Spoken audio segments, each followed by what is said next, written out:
Hi everyone, good Thursday afternoon and welcome to GoLocal Live. I'm GoLocal News Editor Kate Nagel. Thanks for joining us at the noontime hour as we have each day this week, checking in with former Director of the Rhode Island Department of Health, Michael Fine, to give us the latest on coronavirus. Doctor, thank you for joining us again today. Nice to see you again, Kate. A lot, of course, last 24 hours. Let's start at the national level. Heard from President Donald Trump last night addressing the nation, focusing a lot, Doctor, of course, from what we've heard on travel and limiting travel from Europe into the United States for the next several weeks. Let's talk a little bit about your reaction when you heard from the president last night, heard that this was his main message. Do we think this is a prudent approach, and do we think it is enough? Well, it's a interesting approach. Obviously coronavirus is already here. So stopping travel by itself isn't going to change the fundamental dynamics. The fundamental dynamics really have to do with controlling the folks who are here, or making sure that people who are infected stay in isolation as best we can. Having more people who are possibly infected come from other countries makes it more difficult. And so cutting off those people coming makes some sense. But in order to really get control of an outbreak like this, you really need to control most travel, not only from other countries, but from state to state and city to city. So what would that look like, Doctor? What, had you possibly maybe hoped to hear from the president? What would interstate travel restrictions look like? Well, again, I can't imagine interstate travel restrictions or intercity travel restrictions in the United States. That's what was done in China. Whether that's something that we can do here with our culture is a little unclear to me. What I'd love to see from the president is making sure that there are enough resources for state departments of public health to track and isolate all the people who need to be isolated. And I'd also like to see making sure that on the economic side, that people have the resources they need to get through the next couple of months, so that they don't feel the need to go out if the virus becomes widespread in the community, so that when people have to stay home, they have the comfort that they're not going to go broke in the process. Are we getting any kind of learnings, Doctor, if you will, from what we're seeing in New Rochelle and New York? Of course, that community placed with a significant constraints after there had been an outbreak there. What are we learning? What are we seeing from that? Well, we hope we'll see a reduced rate of rise of number of cases. We'll need a couple more days to get a sense of it. But that's what we've seen in Italy, where when Italy placed these fairly intense restrictions, the rate of rise started to drop a little bit.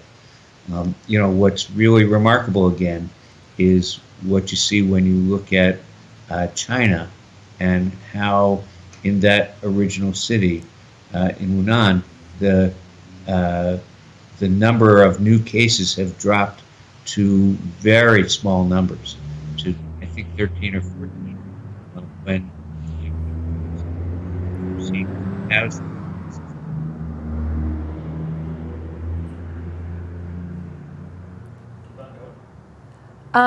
Doctor, talk a little bit about what we heard yesterday from the Rhode Island Department of Health, especially Governor Gina Raimondo. Again, the directive to limit events of 250 people or more, stressing to these event organizers that they should cancel events. And was that a prudent approach? Yeah, it's a beginning. I mean, I'm trying to move every meeting that I'm involved with online or onto a conference call.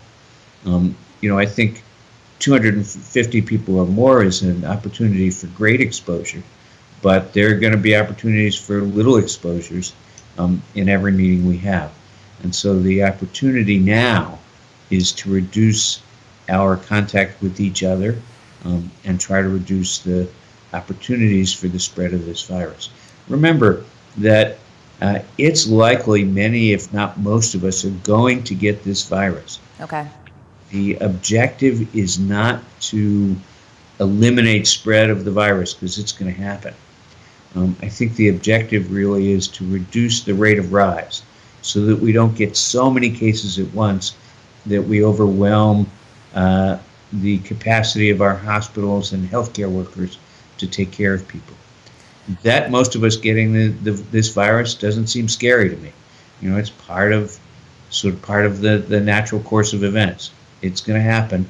The good news is most of us will get a mild case, and only a few of us will get sick, and only a very few of us will get very sick. But we need to be thinking about how to make sure those people who get very sick can get easy access to the supportive care they need to survive this insult. Well, the governor definitely made the case yesterday, along with the director of the Department of Health, the specific regulations for the age group, again, over the age of 60, as we know how this has impacted them, to really limit their exposure to other individuals throughout the next couple of weeks. But again, let's talk about that balance. You're taking that prudent approach, having online meetings, emails, things that can be done that way. The governor clearly was trying to strike a balance, Doctor. Clearly the question of the casinos came up. It's a place where a number of people clearly can congregate in close proximity, touching machines to play, if you will. She also urged people to go out to eat. Now, again, how do you balance that with this suggestion of social distancing? It sounds like she's concerned with keeping the economy humming. Yeah, and you know, clearly these are trade-offs that we need to be discussing and debating amongst ourselves.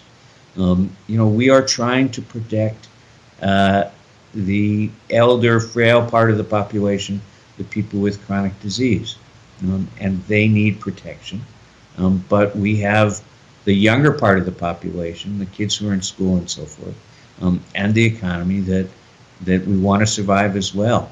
That's why we have a democracy, so we can discuss and debate and make clear choices about, you know, about choices that have pluses and minuses, risks and benefits, and trade-offs. These are difficult trade-offs, and hopefully they will be trade-offs that we only have to think about for the next couple of months, not forever and ever. And so with that, finally, let's talk a little bit about education, of course, seeing from colleges here in Rhode Island, throughout the country as well, telling students not to come back to school after spring break, transitioning to online learning. So the average person hearing this saying this is happening at the collegiate level, why not the K-12? Let's talk a little bit about breaking it down from, again, the younger set to the collegiate, where I've heard some people compare colleges to a petri dish. They are oftentimes living in close quarters. Is that really the concern, the density of student population at the colleges? Well, I think you have to be concerned about density at the colleges, but I also think you have to be concerned about the density of populations in elementary schools and in nursery schools. You know, those are also petri dishes. Traditionally, influenza is passed by 6-year-olds when they get together in schools, and then they give it to their grandparents, who are at greatest risk of it. Now, we don't know that this disease happens in the same way. The real challenge for us is to sort out, you know, when to pull the trigger, when to close the school, because the evidence suggests if you close a school early, you reduce the rate of rise of cases of the disease. But obviously, then you have to deal with the challenges of kids who aren't in school, and the economic impact of that, and the economic impact on their parents.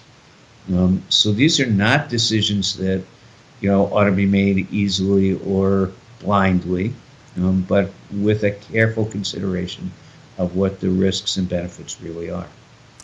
Okay, so here we are, Thursday, the start to the afternoon, Doctor. What are you keeping an eye on, numbers aside? We continue to hear from the Department of Health. We continue to hear from the Trump administration, but now a number of measures have been taken, of course, on the sporting event side of things. We've seen things how have played out with athletic events at the collegiate level, the NBA even taking a hiatus as well. Do you anticipate more measures? Is it really a determination to be made when we really see these numbers?